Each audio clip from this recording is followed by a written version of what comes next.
first of all, I want to talk about firstly in the first video how we can see these surveillance and how we can see how these big companies are always watching us.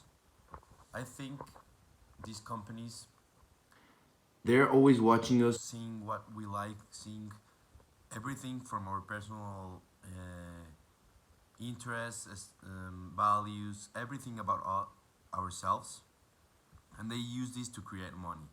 They use this to create easy money, which, from my point of view, it is not okay. Then, in the terms and conditions, they put all this information only for people to pay an extra, or to have this little part where you needed to pay before this day, because if not you needed to pay after more. So there's always these tiny things that big companies and billionaires do to really take money from people that, for me, is not honest. I don't think that's okay. We can see in the commentary of terms and conditions, where if we read all the terms and conditions of everything we do, we will at least have 180 hours a year. That's like a month. So it's impossible for us to really read the terms and conditions. So all these companies, big companies, take advantage of that. They see our values, what we think, what we look, and they start doing these tiny things where we don't see anything there because we don't read it, and then we need to pay extra, or we need to cancel it and pay a refund.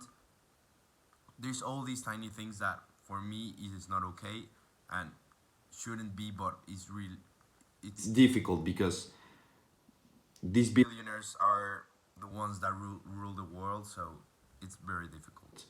Then on the other side, we have the CEO of the social capital, I think it was, where he is the opposite of these companies. He What he wants with his money is a better world. He wants people to be happy. He wants everyone to feel joy.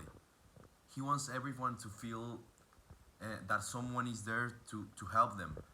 So there's this contrast that, for me, was very important, in which we can see how money can make someone much better, helping others, but there's the other side where money can destroy the world, and really to be someone selfish, to only think about money and how you can take extra money from someone that maybe it is not even interested in buying something, or he's only like looking around.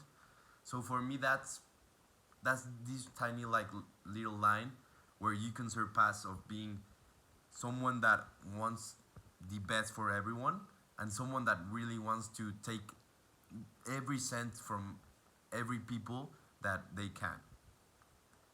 And finally, I want to really reflect in ourselves and really see these two parts, in which what do we want to be in the future? Do we want to be this type of a person, or company that is always looking where's your weak side, where they can take money of you, or if you don't pay this day, the extra day is going to be double the month? These type of things that really, for me, aren't honest, and for me aren't okay, that are happening in our world. And then we can reflect on seeing if we want to be this person that helps the other one, that is always looking to really change the world and really want to give what they needed when they wanted to.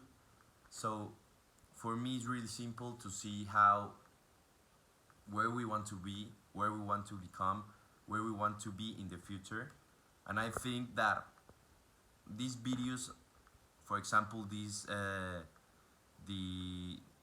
interview that I saw, for me was amazing to really reflect on how we want to be in the future, how our world should be, instead of really just think about money and how we can be better than the other one, and taking away things from the other one, instead of really helping each other and everyone going up and everyone having money and everyone really living a true life, their life, happy with joy.